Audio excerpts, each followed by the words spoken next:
Hindenburg को लेकर चर्चाएं काफी तेज हैं और इस बार तो हिंडनबर्ग की रिपोर्ट से अडानी समेत भारत बाजार नियामक सेबी भी सकते में आ गई है।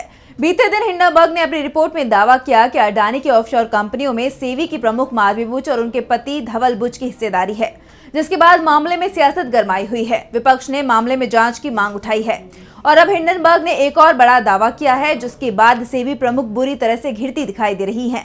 तो क्या है हिंडनबर्ग का ये दावा, जानने के लिए देखिए खास रिपोर्ट। हिंडनबर्ग की रिपोर्ट को लेकर सियासत गरमाई हुई है। इस बार सेबी प्रमुख माधवी बुच ने हिंडनबर्ग के आरोपों पर सफाई दी, लेकिन सेबी प्रमुख की सफाई ही उनके लिए परेशानी का कारण बनती दिखाई दे रही है। हिंडनबर्ग ने एक और दावा कर दिया है कि सेबी चेयरपर्सन ने खुद ही कई आरोपों को स्वीकार किया है।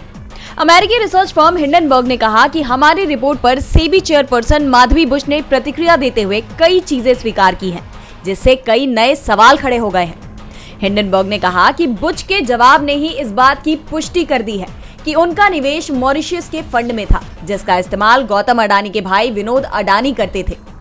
हिंडनबर्ग का आरोप है कि विनोद अडानी इन फंड्स के जरिए अपने ग्रुप के शेयरों की कीमत बढ़ाते थे।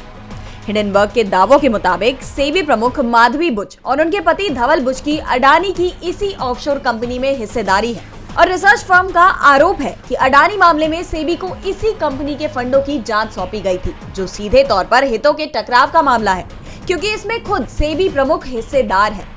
बता दें कि हिंडनबर्ग के आरोपों के खिलाफ सेबी प्रमुख की तरफ से जारी बयान में साफ बताया गया है कि उन्होंने 2015 में इस कंपनी में इन्वेस्ट किया था। उनके इस बयान को लेकर अब वो खुद ही घिरती दिखाई दे रही हैं, तो सवाल मोदी सरकार पर भी उठ रहे हैं। विपक्ष ने मामले में जेपीसी जांच की मांग की है, तो सुप्रीम कोर्ट से स्वतः संज्ञान लेने की भी मांग उठ रही है। अब ऐसे में देखना दिलचस्प होगा कि सरकार क्या कदम उठाती है। डीबी लाइव की रिपोर्ट।